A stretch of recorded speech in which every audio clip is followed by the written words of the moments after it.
And that's like such an important question to constantly ask yourself. What are the choices that I'm making in life to ensure that I'm constantly aligned with both my integrity and my dignity? Welcome to the Things You Can't Unhear podcast. I'm your host, Maritza Barone. In this show, I will introduce you to ideas, concepts, and mindsets that will open your mind to a new world of well-being and personal life growth. Through eye-opening interviews, we elevate people in the world doing amazing things for humanity and share insights that will shift you to become the happiest, healthiest, kindest, and most compassionate version of you. Hello everyone, welcome back to another episode of Things You Can't Unhear. For those of you who have never joined us before, my name is Maritza Barone. I've been hosting this podcast and producing this podcast for 2 years now. It brings me incredible joy and gratitude to work on this and interview inspiring people every single week and share their journeys and their stories and their experiences that led to change in their lives. For those of you who join us regularly, you will know that on this show, we hear from various people who stand up for change when they see a problem in the world and who are so incredibly inspirational for doing so. Today's interview will not only highlight another purpose-led individual, but it will also give us ways in which we can take the first steps to use our voices for good and become change makers in our own right. And when I talk about being a change maker, it doesn't only have to mean becoming an environmental activist or starting a charity or volunteering at a homeless shelter every week. It means starting change within your own life, within the people around you and within the community around you. So whether it's big or small, we can all take something away from this conversation. I invited Fenton Lutunatabua to be interviewed today. He's the founder of Beyond the Narrative, a Fiji-based storytelling project and podcast. He's also the head of regions for the global climate change organization called 350.org.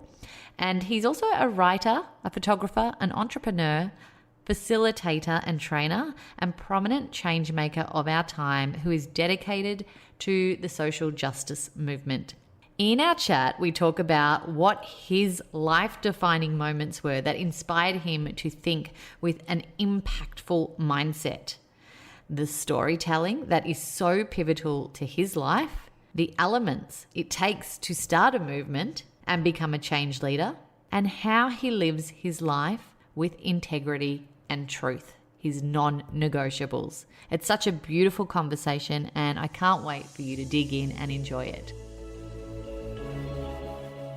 Well, hello, Fenton. Thank you so very much for being here with me today. I've been trying to get you in front of me for quite a while since I arrived in Fiji. So you are here. You're looking fan-bloody-tastic. I love the colors.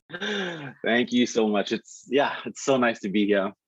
It has been a mission to find some like common time in our calendar. So I'm really glad that we finally landed on something. Now, you're on the other side of the mic today. You're usually the interviewer, the facilitator, the person asking the questions.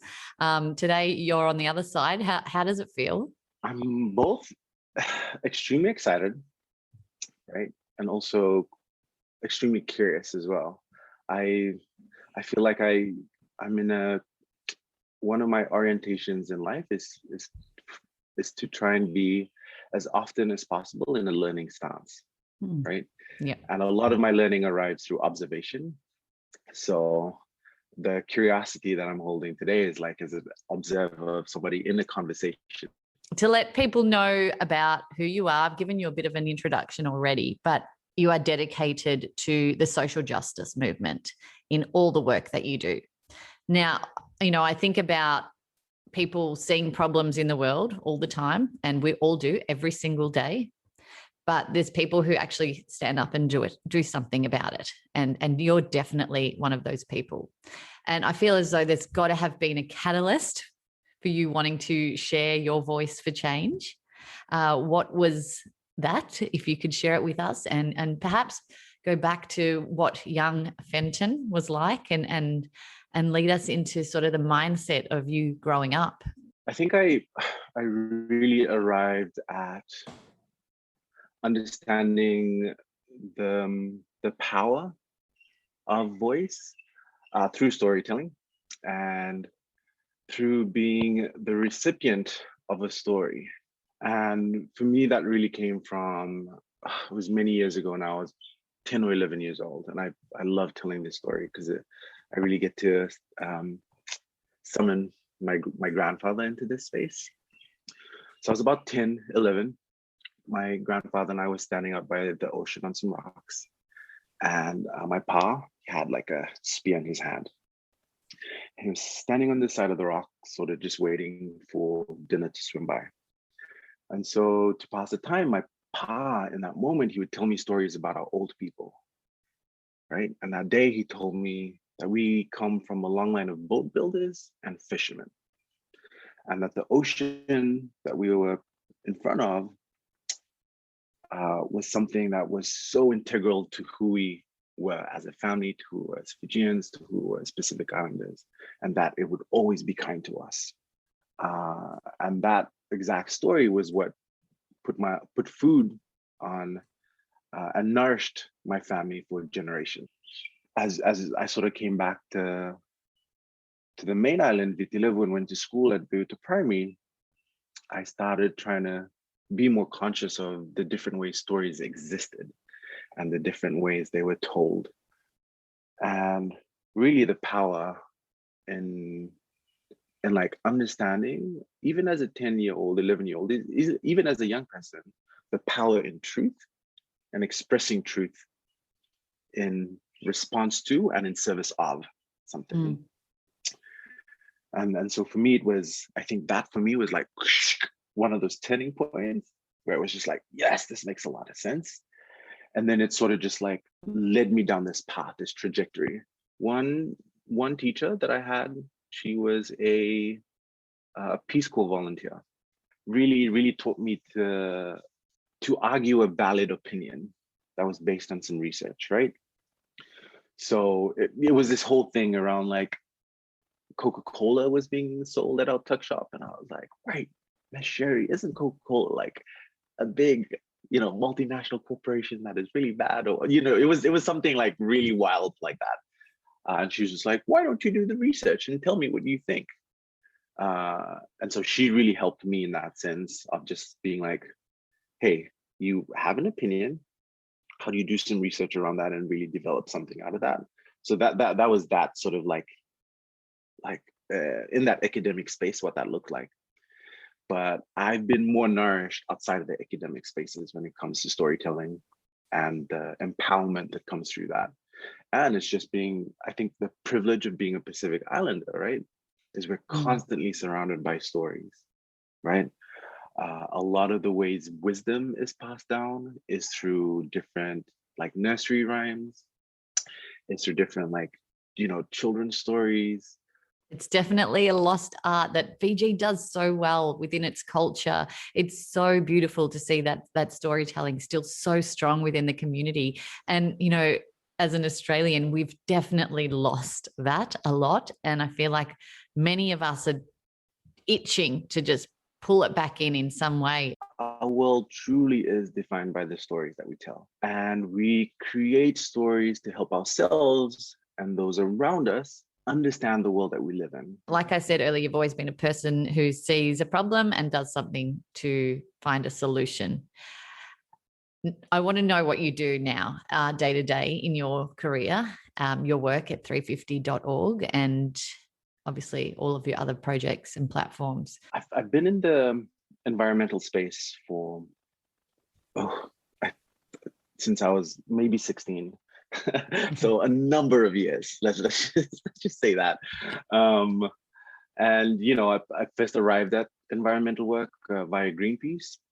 We're doing some campaigns around protecting tuna stocks in the Pacific, doing a lot of like activism training, and that sort of transition into some work that I did with Transparency International that looked at really how do you have conversations about transparency and accountability in different cultural contexts. Then I did some more local work with Dialogue Fiji, which was a really small NGO that really sparked to me this love for facilitation and training. When I was there, I I found myself come across an opportunity with 350.org. So I started volunteering with 350.org, running comms and social media for them, for the local Fiji team. And then there was this really cool opportunity to attend what was called the Global Power Shift in Istanbul, Turkey. So I attended as a communications facilitator and storytelling trainer, and that like changed my life. Right, that was about 7 years ago when that thing in the Global Power Shift happened, and then went into organizing and campaigning. Then I went on to become the head of the Pacific, and then now I'm head of regions for the organization.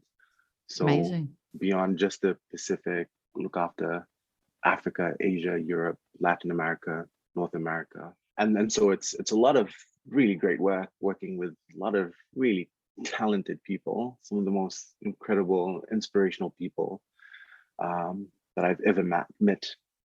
And there's so many aspects of my work, but I think at the core of it, one of the identities that I hold so intimately in my spirit is that of an organizer. And I constantly think about how organizing is so essential to both the breaking of the old and the building of the new. I want to jump into that quite deeply in a second, but I'd have to ask this question first, because you said that trip all those years ago changed your life. What was it on that trip that really stood out to you that you couldn't forget? That thing you couldn't unhear or unsee or unfeel? Yeah. When I was at the Global Power Shift in Istanbul, it was also during the Gezi protests in Taksim Square. I actually arrived in Istanbul a couple of years earlier, and oh man, this is from ages ago, but back in the day, there was this thing that existed that was called couch surfing. So basically it was a website for travelers where instead of like staying in a hotel, you'd like, stay on somebody's couch and really get immersed in the local culture. And I had done a bunch of couch surfing when I was younger, and in my travels, I'd really made a good friend with a young German guy named Jörg. And so Jörg and I were in Istanbul, and we went and checked out we're part of some of the protests that was happening in Taksim Square. And there was this one moment of us, we were at this massive protest, this march, and I know. So I think the way that the Taksim Square that leads up to Gezi Park is built is like there's the one main street, the big shopping street, and like little side streets. And so we're part of this protest, and we're walking towards the park where the center of the protest.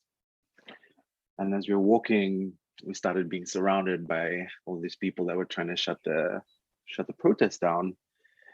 And they started spraying water cannon at us, and they had like put in some tear gas in the water cannon as well, and sprayed it at us. And as we were walking up the street, outside of each shop, I'd see like a bucket of water.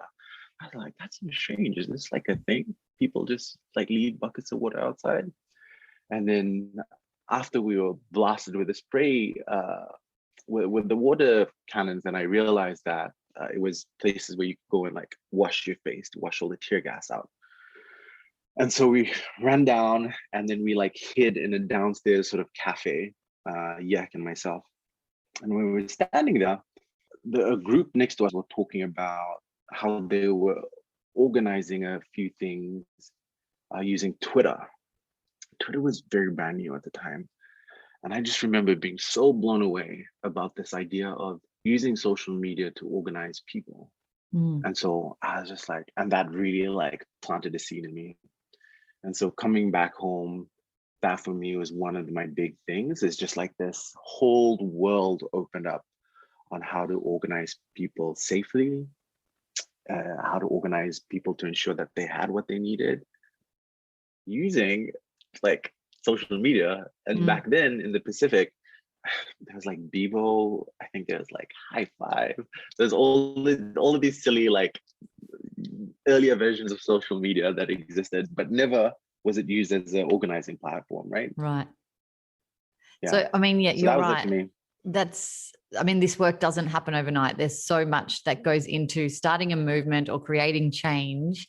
When you talk about organizing and strategy and then turning that into action, for those who are perhaps listening right now and are like, I am so passionate about something. There is that fire in my belly that I want to scream from the rooftops. Where does one even start to organize? I love that word that you've called it, organize. But where does one start to organize their minds before they just jump on a microphone and start a podcast, or write an article, or just share their thoughts on social media?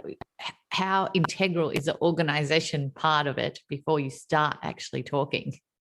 Such a good question. And I think before I dive into it, I do want to say that even till today, as like what some have languaged as like a change maker, I really want to acknowledge that I'm still in the process of becoming, right? And it's a beautiful process of like learning and unlearning and reflecting and doing all of those things. And I think to take the deep dive into organizing as well, like for me as an organizer, right? It's this idea about how do we look around, right? How do we identify, recruit, and say, actually, I really want to develop the leadership of those around me, and then build a community around that leadership, right? So usually organizers would ask themselves many questions, but the three questions that most organizers ask themselves are, who are my people, right? Yeah. What is the urgent problem that they're facing right now? And how can they turn the resources that they have into the power that they need to solve the problems that they're facing? And in order to answer these questions, we have to be in dialogue with others. We have to be in dialogue with the constituency by building relationships with them, making time to tell stories, listen to stories with them, and then really devise strategy, design structure, and take action. Because for me, really, organizers, as an organizer, it's based on relationality, right? So even before you think about the platforms that you go on to, like switching on that mic or sending out that tweet or doing whatever, there's the online world of organizing, which is so important, and there's the offline world of organizing, right? Of developing new relationships out of old ones. And sometimes it's just by linking one person to another. It's like, hey man, I ran into this person that has all this experience. You really should meet this other person. Boom, connection, right? Sometimes it's by linking whole networks of people together, right? There's this group that's doing this incredible work in the Marshall Islands, and another group that's doing this incredible work in Kiribati. You really should just be in conversation and figure out what you can learn from each other, what you can teach to each other, right? And when these communities are organized, they acquire agency. When they've acquired agency, they have the capacity to act, right? By articulating, this is why storytelling is so important, why they must act, what their story is, right? And imagining how they can act, that's the strategy piece for me, right? Yeah. So organized communities learn to tell their story, what's been described as a public narrative of who they are, why they do this work that they do, how the work that I'm doing is connected to the work that you're doing, and how, when we figure out and unpack this connection, we can respond to the big problems in the world, or work together to be the solutions, be the change that we need to see in this world, right? So a lot of that, like organizers work through narrative to really develop people's understanding of their values, their capacity to share them, and then to draw upon all of those, right, which we call courage, right, and then invite them to act. I think what you said is really powerful. And I think when there's an opinion and you build it to make sure it's an informed opinion, it becomes so much more effective and powerful. And when you have the right people behind you, which is pretty much what you said with connecting with specific organizations or bodies or people or minds that think in the same way as you. And you said finding your people, that's a big thing as well. I think that was a really powerful takeaway for me. In this work, it's very common that you are using your opinion. Your opinion may not resonate with everyone because you're probably going against the grain in many times and maybe going against big corporations. How do you deal with, or how would you suggest dealing with criticism, or when people don't agree with your movement or your opinion? What are the steps to navigate your way through that? How do you build the resilience, I suppose? Yeah, I love that. As you were asking that question, the question that came in my head was like, oh, this is a question around how do we build and strengthen our resilience, right? Whenever you do something, people, whether you do something or not, people will have an opinion. That's just the way life goes. And I'm also a big believer that, you know, a lot of young people, a lot of young Fijians, a lot of young Pacific Islanders, you know, the one thing we want to encourage them is that everyone's an expert on their own experiences, right? What story you draw out of that experience is important, and you really need to pay attention to it. And so, you know, whenever you have something to say, it'll rub people up the wrong way. It'll resonate with others. It won't with some. And so the important thing for me, at least, what's coming to my mind right now is there's two things that you could do, right? You could look at yourself as a navigator, right? So somebody who will navigate these conversations and figure out your way through it. Or you can be, and that really is looking at systems. You can navigate a system, figure out its strengths and weaknesses, and then boom, take action. Or you can be a disruptor, right? And just disrupt a system that just doesn't work for you, right? So if you believe that the world is just, you know, if there's anything the pandemic has taught us, is capitalism is not going anywhere, right? It's here to stay. That's right. So what's the work that needs to happen in order to either navigate that system and figure out how it needs to be different, or disrupting that system altogether, right? So those are the choices, and those things arrive with comments that come maybe on social media, people disagreeing with you. And so it is really a personal choice of what you do next, and how in the choice that you make, what am I doing as Fenton? To when I go to sleep at night, I can say, today I lived in my integrity, right? And that's like such an important question to constantly ask yourself. What are the choices that I'm making in life to ensure that I'm constantly aligned with both my integrity and my dignity? And it really is a conversation you need to have with yourself of how you orient yourself with power, and how much power do you want to give away to somebody else? Because the work is hard, right? And there's so many ways that hard will show up for you. Hard will be a nasty comment. Hard will be asking you to fact check an opinion. Hard will also be watching a seawall being destroyed, and that seawall was the only thing that was erected to protect the community. So at the end of the day, before you go to bed, ask yourself, how am I living within my integrity? And then respond accordingly. I love that so much. I really love that so much. if we honestly asked ourselves that every night before we went to bed, the world would be a different place.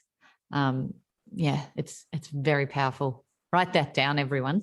There's another quote that you said in some of the work that you read that really stuck out to me. You said, look at rest as part of doing the work.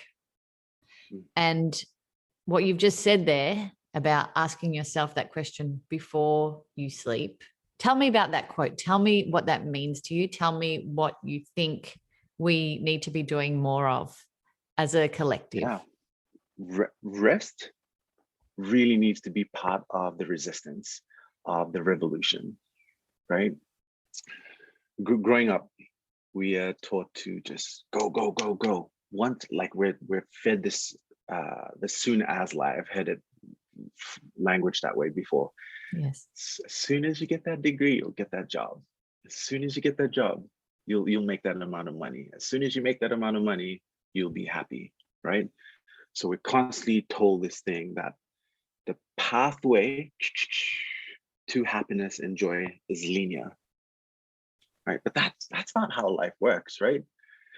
And part of resisting, right, this system that has led to the world that we are living with right now, right?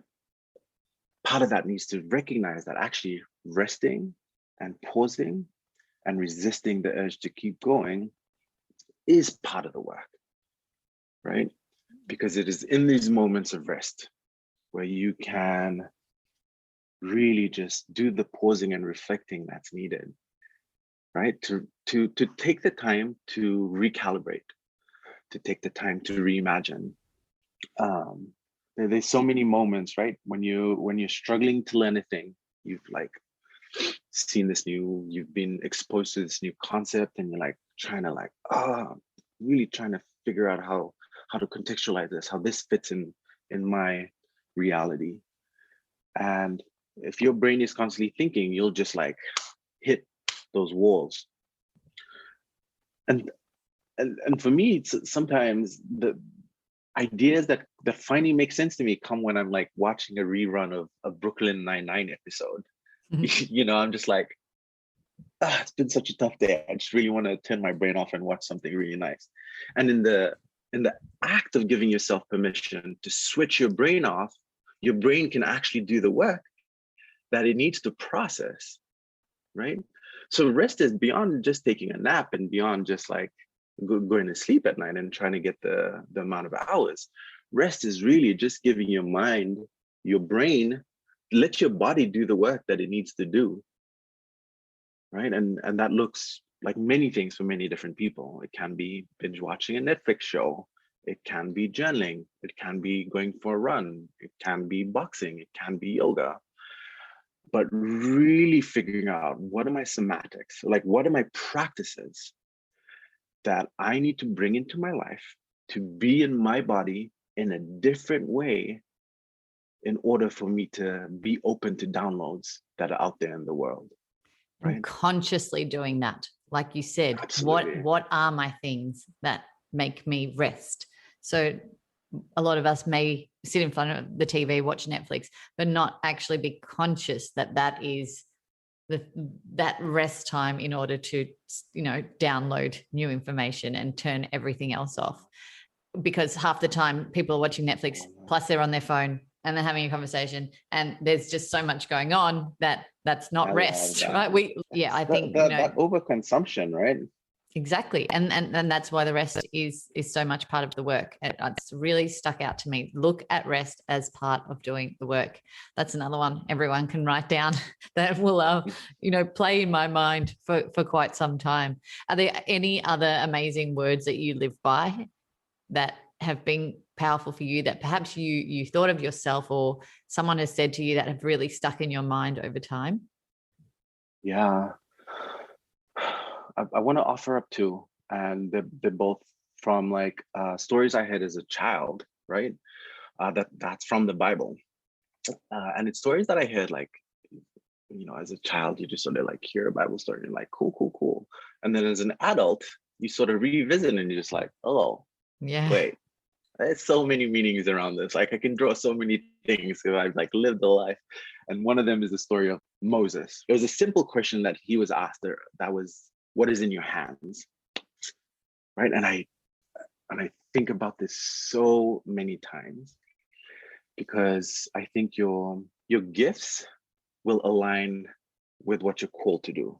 And if you ever are at a place and you're just like, this is too much, I cannot do it, I'm not enough, all these self-limiting beliefs start showing up, right?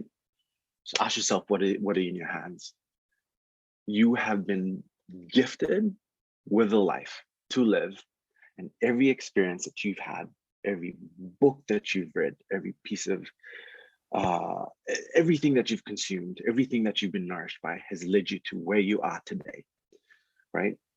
So if you look at what is in your hands, you'll be able to silence those self-limiting beliefs and really just face it head on and just be like, this will be either really, really great or a really, really great opportunity to learn. Both ways, you win.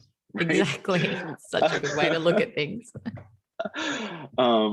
The other thing as well is like this, it comes from my fascination with time travel and thinking about visioning the future.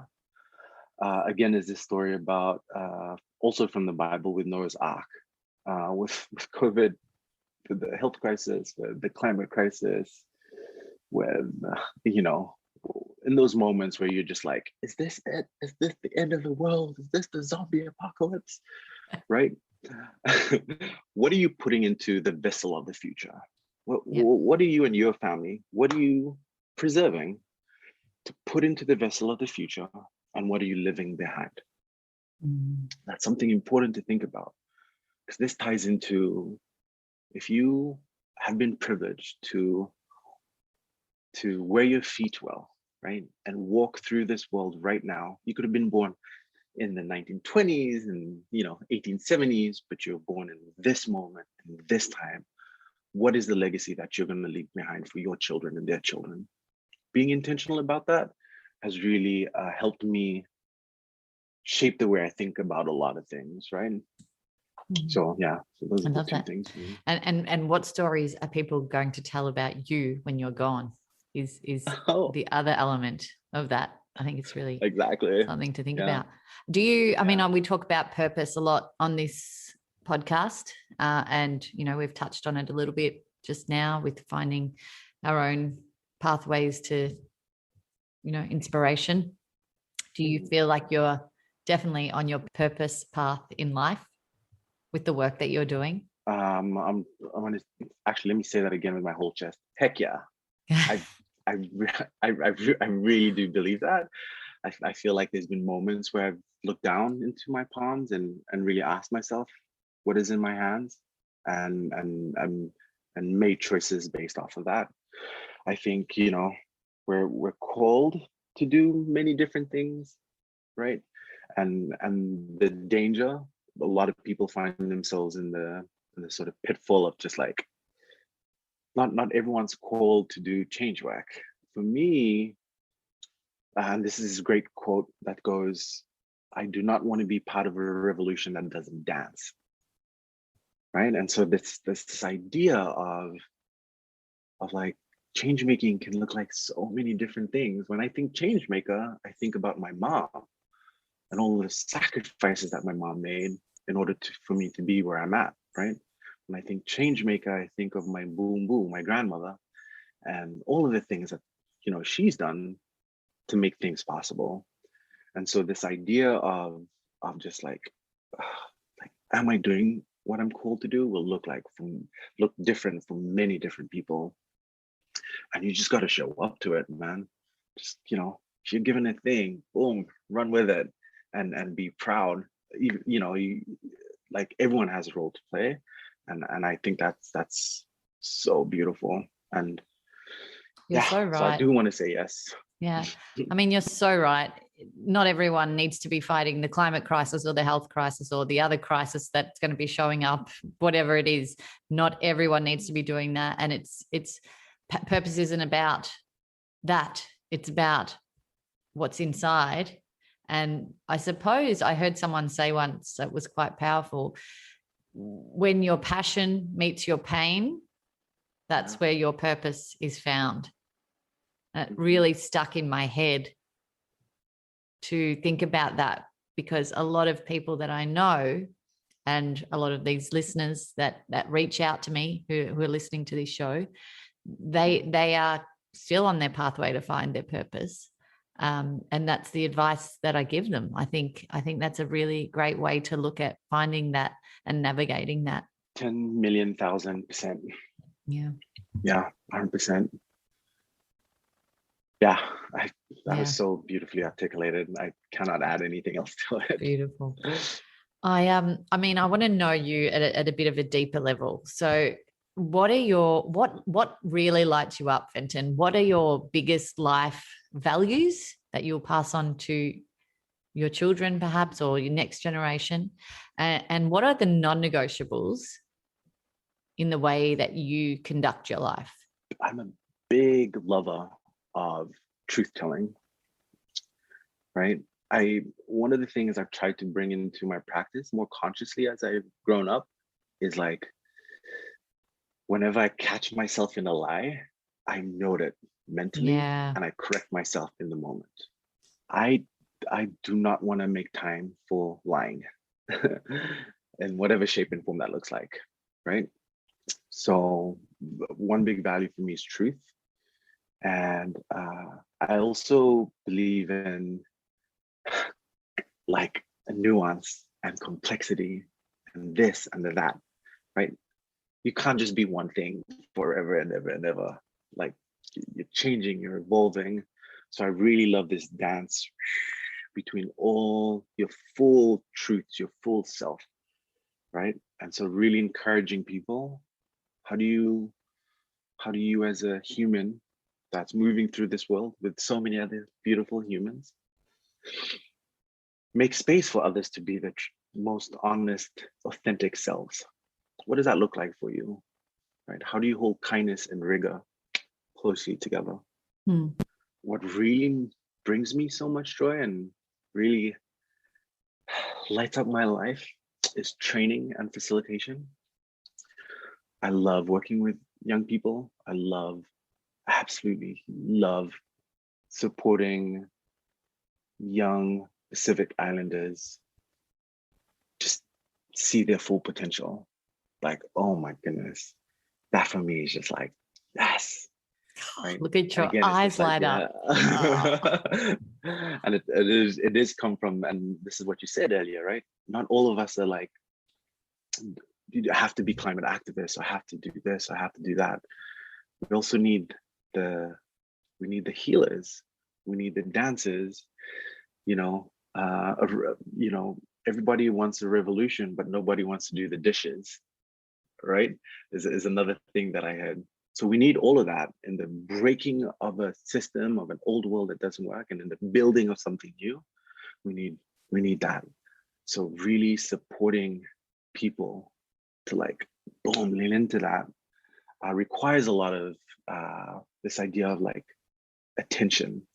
And what does attention liberation look like, right? Noticing has power, has tremendous power. It says, I'm aware of who I am. I'm aware of who you are, and I want to be present in this moment with you, right? And giving people your personal attention is dependent on me choosing to make space in my life for you.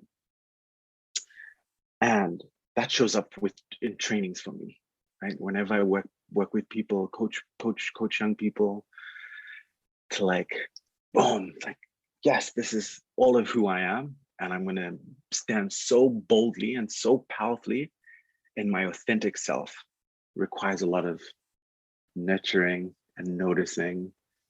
And that for me is just like, oh. Yeah, I can see it. I can see it. Your whole face changed. It was just, I do see it when I talk to people like this in this context. And when it's that thing for them, the whole energy lights up. And that happened for you just then. It was beautiful to see, actually. My final question to you, Fenton, is through the years that you've lived. I don't know how old you are. I was going to have a guess, but that's very rude. What would you say you are most proud of to date? Oh, so many things. Maybe I'll go internal and then I'll go external first, right? So I think the first thing that I'm proud of myself is Fenton, right? As a flawed human being trying to navigate and live through this world, is I'm proud of the commitment to self-awareness and it's a journey, right? And it's something that I need to consciously and intentionally bring into my practice. All things need practice. To be a kind person, you need to practice kind-heartedness. It doesn't just like one moment, you don't just become a change maker. It takes the practice. So I'm proud of that commitment to ongoing work, because it really does offer me an opportunity to constantly ask myself this question before I go to bed. How am I aligned with my integrity? It also offers me this opportunity to ask myself a question of like, what do I have within my power to disrupt things in order to make way for new patterns, right? What is the work that I need to do to radically shift from what's normal, not benefiting everyone, to something new or different? So really that internal work needs to continue. It's ongoing. So I'm proud of that. I'm also just over the last 7 to 9 years, we have been developing a network across the Pacific. It's called the Pacific Climate Warriors. We now have like young climate activists who show up to activism in a truly authentically Pacific way. And we started from like a group of 20 people, and now our network spans 11 Pacific Island countries, and we are present in diaspora communities in Australia, New Zealand, and the US. So in Melbourne, Sydney, Brisbane, Auckland, Wellington, the Pacific Northwest, predominantly in Portland. So a lot of young Pacific people are like taking this moment to do the work, to do the work of resting as well, right? And asking themselves, folks in the diaspora are asking themselves, with my proximity to privilege, what can I disrupt in service of the Pacific? To keep our islands above water, here's what I can do with my proximity to privilege. And folks in the island is really coming again to this understanding that a revolution requires mass connection, right? So how do we stay connected across the sea of islands, across big ocean states? How do we stay connected? And I'm just so immensely proud of the way these young people are. To keep a thing going, to keep something sustainable requires ongoing work, right? And so for 9 years to see these young people just keep that network going and building and making stronger is another thing I'm just like extremely proud of. Oh, that is absolutely beautiful. And I'm sure it's going to continue, and you should be proud of that amazing work that you've done and what's next to come. Thank you so much for joining us. Where can people find out more about you, Fenton? I have a website, Beyond the Narrative, that talks about a little bit about all the different pieces of projects that I do. I'm also like, if you're in Fiji, super down to like hang, have a cup of coffee, chat. Whatever that looks like. I'll have a cup of coffee with you, Fenton. Yeah. Oh, chai. I'm a chai girl, but I'll have a chai with you, Fenton. Amazing. Thank you so much for everything that you've shared today. I've really taken a lot from your insights and what's at the heart of you.